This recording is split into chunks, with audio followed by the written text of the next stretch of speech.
क्यों friend, thumbnail देख के डर गए? नहीं, ऐसी कोई बात नहीं है। मैंने ये थंबनेल आपको डराने के लिए नहीं बनाया। ये थंबनेल जो है एकदम जेन्युइन है और मैं आपको बताना चाह रहा हूँ कि अभी आप आपकी ITR रिटर्न की जो फाइलिंग है उसे रोकिए, कुछ सब्र कीजिए। हड़बड़ी में अक्सर गड़बड़ियाँ हो जाती है और उसी गड़बड़ी को रोकने के लिए मैंने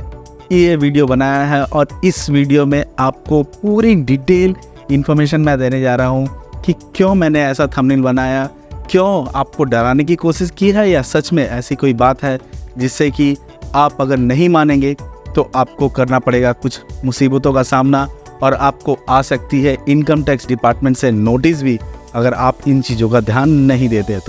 तो फ्रेंड, क्या है ये बात और ऐसी कौन सी चीज़ें हैं जिसके कारण मैं आपको रुकने के लिए कर रहा हूँ, वेट करने के लिए कर रहा हूँ, अपनी ITR नहीं लगाने के लिए कर रहा हूँ। तो फ्रेंड, इन सारी चीज़ों को जानेंगे हम अपने वीडियो पे। तो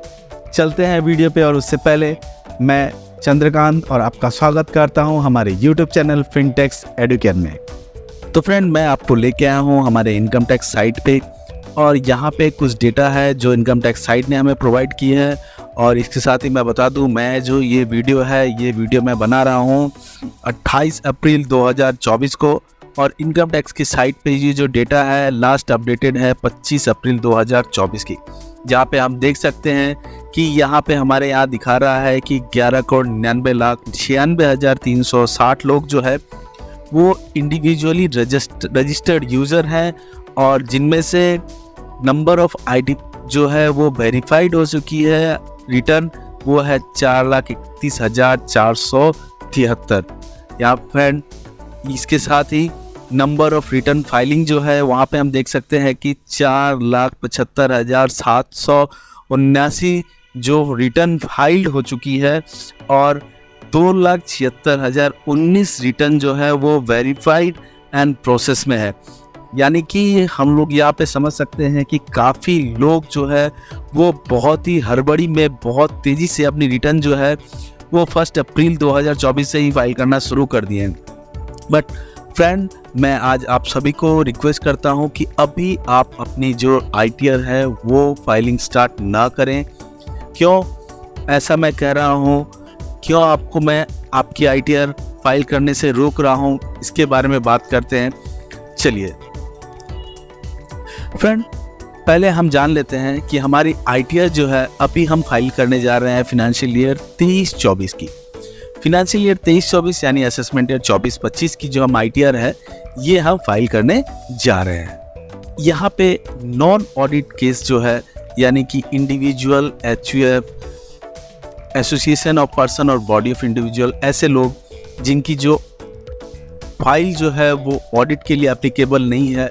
ऐसे लोगों की जो ड्यू डेट है वो है 31 जुलाई 2024। यानी कि आपको 31 जुलाई 2024 के पहले आपकी जो रिटर्न है वो फाइल कर देनी है। क्यों फाइल कर देनी है?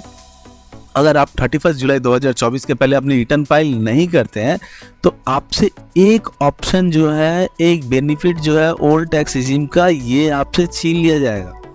हाँ फ्रेंड, अगर आप बिफोर रिटर्न ड्यू डेट जो है अपनी रिटर्न फाइल नहीं करते हैं तो आपको ओल्ड टैक्स रिजीम में जाने का मौका नहीं मिलेगा और इससे आपकी जितने भी डिडक्शन है, चाहे वो फॉर्म 16 की HRA हो या आपके 80C की डिडक्शन बोलिए, 80D की डिडक्शन बोलिए, जितने सारे भी डिडक्शन है जो कि आपने प्लान किए हुए हैं, वो कोई भी डिडक्शन आपके लिए अवेलेबल नहीं रहेंगे, क्योंकि उसके बाद आपके पास जो ऑप्शन रहती है वो रहती है न्यू टैक्स रिजीम की। आप उसके बाद आप ओल्ड टैक्स रिजीम में अपनी रिटर्न फाइल नहीं कर पाएंगे और आपको न्यू टैक्स रिजीम के मुताबिक ही रिटर्न फाइल करनी पड़ेगी। जैसा कि अभी मेरी जो पर्सनल जो ओपिनियन है ये ऐसी है कि मुझे जितना लगता है कि हो सकता है कि आने वाले 1-2 सालों में गवर्नमेंट जो है ओल्ड टैक्स रिजीम का जो ऑप्शन है शायद ओमिट कर दे, क्योंकि ओल्ड टैक्स रिजीम में बहुत सारे लोगों ने फेक जो है डिडक्शन वो क्लेम करके बहुत सारी रिटर्न जो फाइल की है और बहुत सारे क्लेम किए हुए हैं फेक डिडक्शन, जिसे कि गवर्नमेंट ने नोटिफाई किया है और इसके कारण ही ये जो न्यू टैक्स रिजीम है, जो कि एकदम ही सिंपल है, जहाँ पे आपकी डिडक्शन का कोई झमेला ही नहीं रखा है गवर्नमेंट ने कि भाई ये एज ए रिटर्न हम देते हैं, जहाँ पे आपको कोई भी डिडक्शन का झमेला नहीं रहेगा और आप अपनों को रिटर्न फाइल करिए बहुत ही सिंपल तरीके से। तो गवर्नमेंट भी चाहता है कि ये सारे डिडक्शन के चक्कर से मुक्ति उनको भी मिले और हमें भी इससे मुक्ति मिले। तो फ्रेंड, जो न्यू टैक्स रिजीम है, इसमें आपको जो भी आपकी डिडक्शन की प्लानिंग आपने कर रखी है, डिडक्शन आपके जमा कर रखे हैं, वो किसी भी डिडक्शन का आपको इसमें बेनिफिट नहीं मिलने वाला है। और अगर आप 31 जुलाई मिस कर जाते हैं तो आपके लिए लास्ट जो डेट बचती है वो है 31 दिसंबर 2024, जहाँ पे आप बिलेटेड रिटर्न लगा सकते हैं, जिससे आपको लेट फी 5,000 तक की पेमेंट करनी पड़ेगी और अपना रिटर्न आप सबमिट कर सकते हैं। लेकिन यहाँ पे भी आपको ओल्ड टैक्स रिजीम का ऑप्शन नहीं मिलेगा, आपको न्यू टैक्स रिजीम में ही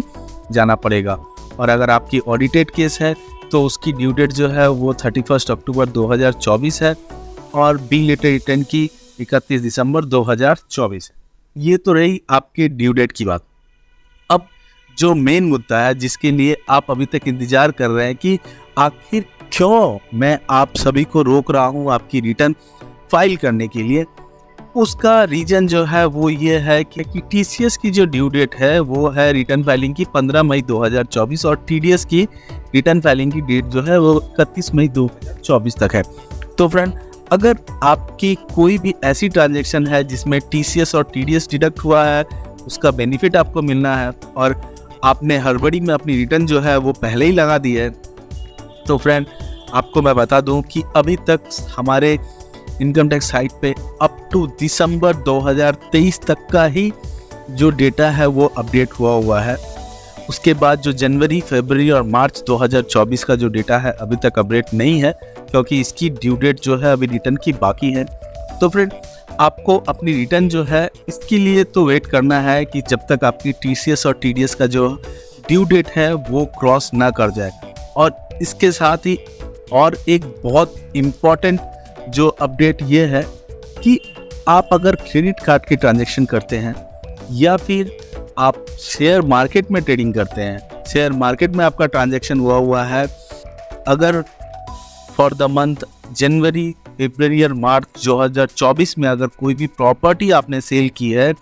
तो उसका इफेक्ट भी जो है आपकी इनकम टैक्स साइट पे नहीं शो होगा, क्योंकि इसकी भी ड्यू डेट जो है 31 मई 2024 तक है। और इसके साथ ही आपको बता दूं कि आपके इनकम टैक्स साइट पे 26AS जो है ये अपलोड होगा जब तक कि आपकी टीडीएस की रिटर्न नहीं होगी, और AIS का जो ऑप्शन है ये भी आपके पास उसी समय आएगा जबकि आपकी टीडीएस की रिटर्न जो है वो फाइल हो जाएगी। और साथ ही साथ जितने भी सारे बैंक हैं वो उनको भी एक जो है फॉर्म फाइल करना पड़ता है जिसमें वो स्पेसिफाइड ट्रांजैक्शन की डिटेल देते हैं। ये SFT का जो रिटर्न है, SFT भी फाइल करनी है बैंक को, उसका भी जो ड्यू डेट है वो है 31 मई, यानी कि आपके बैंक भी आपकी डिटेल जो है वो 31 मई के पहले फाइल नहीं करने वाले। तो आपको कम से कम 31 मई तक वेट करना ही है। और इसके साथ मैं बोलूँगा कि 1 वीक का जो है आप ग्रेस रखिए, आपकी जो फाइलिंग है वो आफ्टर फर्स्ट वीक 2024 जून की जो है उसके बाद ही करिए। उस समय तक क्या है कि आपकी जितनी भी रिटर्न्स वगैरह है फिनेंशियल ईयर 23-24, असेसमेंट ईयर 24-25 की, वो सारी फाइल हो चुकी होंगी। आपका जो डेटा है, आपकी जो इनकम टैक्स साइट पे जो डेटा अवेलेबल है, वो सारी जो डेटा है वो सारा जो है डिटेल आपके साइट पे आ चुका होगा। इसके साथ ही मैं आपको एक चीज़ और बताना चाहता हूँ कि अगर आप सिर्फ आपकी इनकम टैक्स साइट पे जो 26AS है या AIS है या SFT का जो ट्रांजैक्शन जो है ये आप देख के अपनी रिटर्न फाइल कर रहे हैं, तो भी मैं आपको रोकना चाह रहा हूँ कि प्लीज़ ये जो है ये एक इंफॉर्मेशन है जो कि डिपार्टमेंट ने आपके ट्रांजैक्शन को ट्रैक करके किया है, बट यहाँ पे भी बहुत सारे मिस्टेक्स आते हैं। 26AS बोलिए या AIS बोलिए या SFT बोलिए, यहाँ पे भी बहुत सारे मिस्टेक्स आते हैं। इसलिए मैं आप सभी से रिक्वेस्ट कर रहा हूँ कि प्लीज़ अभी आप अपनी रिटर्न को फाइल मत कीजिए, अभी वेट कीजिए। तो फ्रेंड, आपने जाना कि किस कारण से मैंने ऐसा थंबनेल बनाया और आप सभी को स्टॉप करने के लिए कहा अपनी रिटर्न फाइलिंग। तो फ्रेंड, अगर वीडियो को पसंद आए तो वीडियो को लाइक, शेयर एंड सब्सक्राइब करना ना भूलें। और मैं ऐसे ही अपडेटेड वीडियो आपके लिए लाता रहता हूँ, तो प्लीज़ हमारे चैनल को सब्सक्राइब करें और हमें आपकी जो भी क्वेरी है, आपकी जो भी डिमांड है, कमेंट में लिख कर ज़रूर बताएं। तो मैं कोशिश करूँगा कि आपके उस कमेंट्स की क्वेरी के ऊपर मैं एक नया वीडियो ज़रूर बनाऊँ। तब तक के लिए धन्यवाद।